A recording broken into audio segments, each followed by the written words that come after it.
कमळच्या माध्यमातून लढवली जाते। कमळ चिन्ह घेऊन आपण उमेदवार उभा केलेले आहे।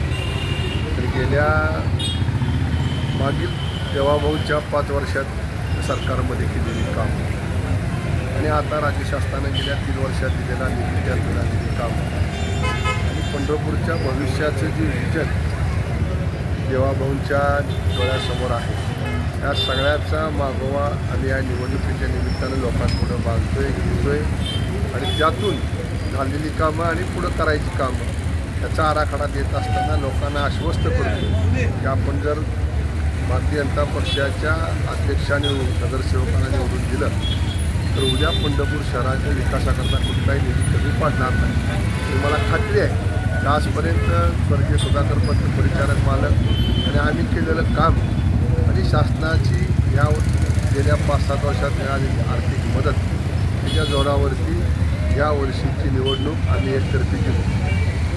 पक्ष आणि परिचारक यांच्यामुळे उमेदवारांना नगराध्यक्षाला मतं मिळणार आहे। स्वतः परिचारक माणसांनी शहराचा विकासाचं विजन काय करून गेले 40 वर्ष तुम्ही विकास करत आला, पण देखील पण विकासाचं विजन काय नाही। आपल्याला माहीत आहे की विकास ही निरंतर चालणारी प्रक्रिया आहे, ती कधी थांबत नाही। आजचा जो प्रश्न असतो त्या दृष्टीनं आपण एखादा निर्णय घेतो, 5 वर्षात त्या प्रश्नाचं स्वरूप बदललेलं असतं, पण सातत्यानं पुढच्या 25 वर्षाचं विजन डोळ्यासमोर ठेवून ज्या मूलभूत गरजा आहेत, पाणी, रस्ते, ड्रेनेज किंवा इतर ज्या सेवा सुविधा आहेत ते निर्माण करण्याचा प्रयत्न केला आहे।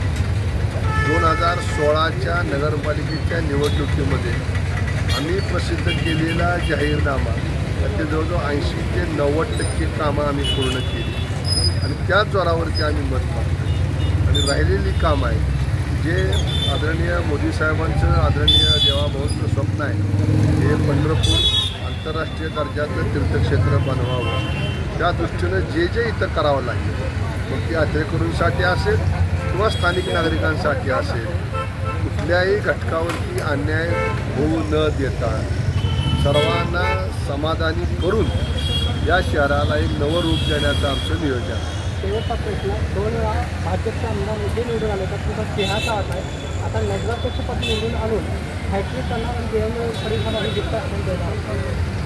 निवडणुका आपल्याकडनं आपण लोकांपुढे जायचं, केलेलं काम सांगायचं, राहिलेलं काम मान्य करायचं, पुढचं विजन सांगायचं, अशा पद्धतीच्या निवडणुका असतात।